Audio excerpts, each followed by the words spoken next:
Okay, let's talk about multiplying and dividing signed numbers. Now remember, integers are just signed numbers. They have a positive, the positives in numbers, and all the negative numbers are considered integers.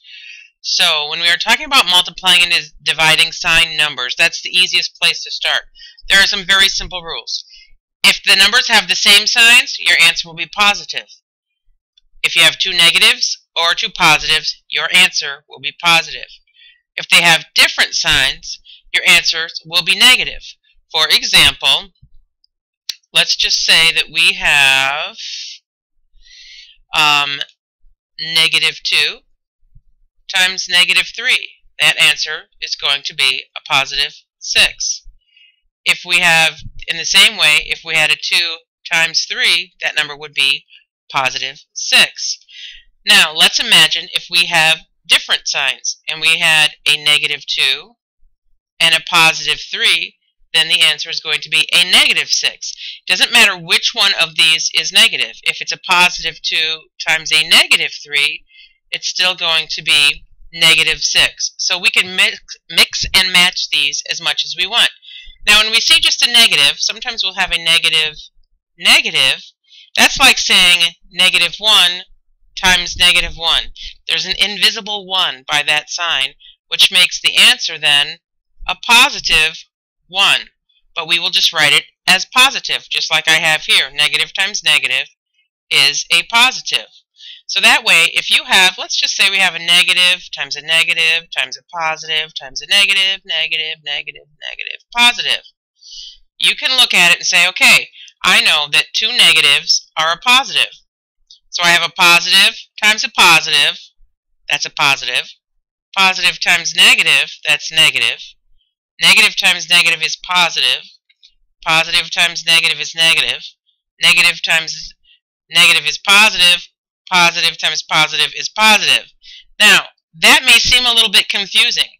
The positives really don't change anything, though. We could look at this and just do negative, positive, negative, positive, negative, positive, and know that our answer will be positive. So,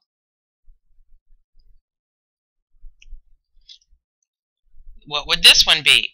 Negative, positive, negative, positive, negative. The answer would be a negative. Let's look at some problems here.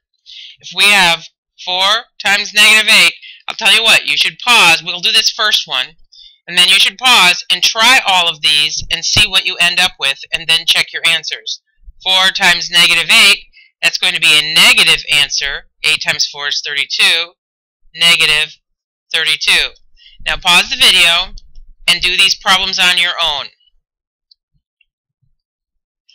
Okay, I'm going to give you the answers. Here we have two negatives, so our answer is going to be positive 6 times 0.7 is going to be 4.2. Negative 6 times -3 is going to be a positive 18. If we have -3 times -4, that's going to be a positive 12.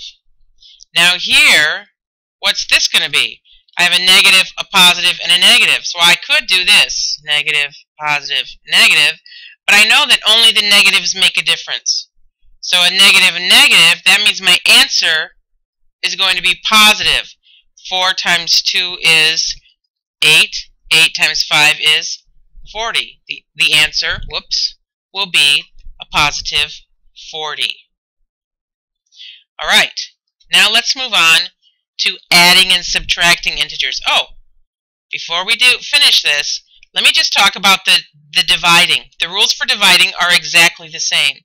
If I had -8 divided by 4, 8 divided by 4 is 2. My signs are opposite. I have a negative and a positive, so the answer will be -2. So it doesn't make any difference if you're multiplying or dividing.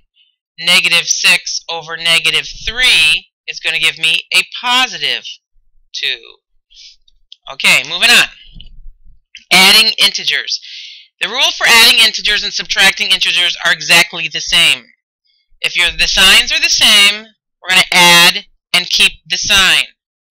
If the signs are different, we're going to subtract the smaller from the larger, and then we're going to keep the sign of the larger one. So, if I have negative 5 plus 3, you just have to ask yourself, are the signs the same or different? Well, obviously, they're different. A negative 5 and a positive 3.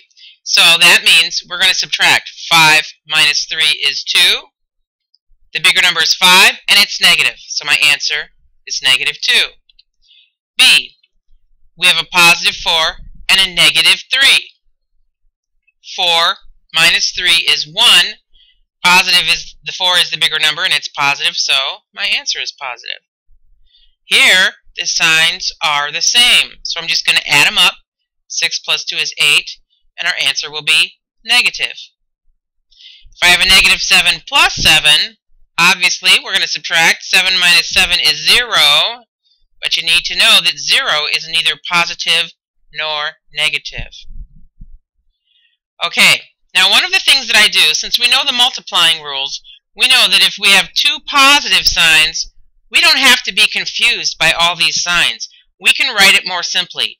We also don't have to be confused by all these parentheses. Some teachers and textbooks love parentheses. So let's get rid of those and just make it negative 6 plus 2.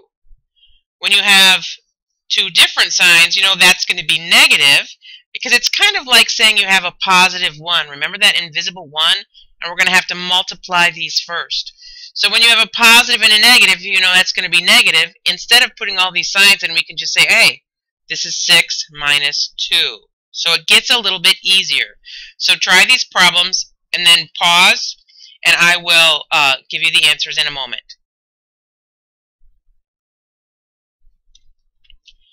Okay, negative 6 plus 2 is negative 4. 6 minus 2 is 4. Negative 6 minus 2, oh, whoops, what a mistake. It's actually negative 8. Add them up, 6 plus 2, keep the sign.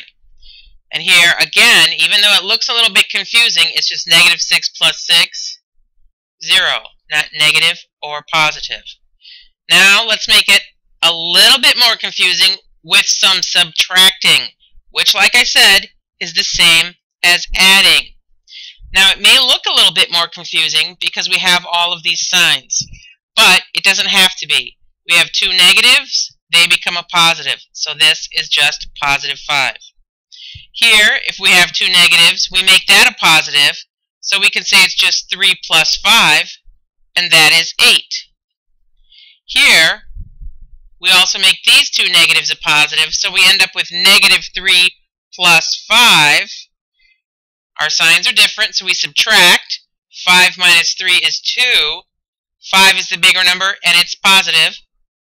So our answer is positive 2. Okay, pause the video again and try these problems and see what you get.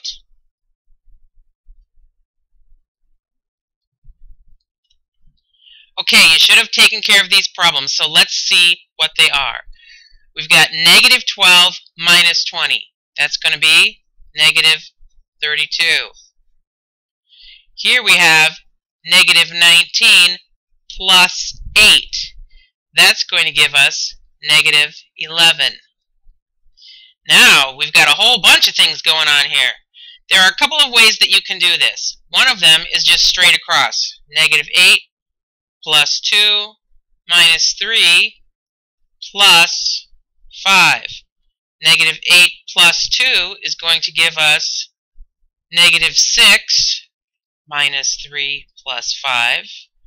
Negative 6 minus 3 is negative 9 plus 5, which is negative 4.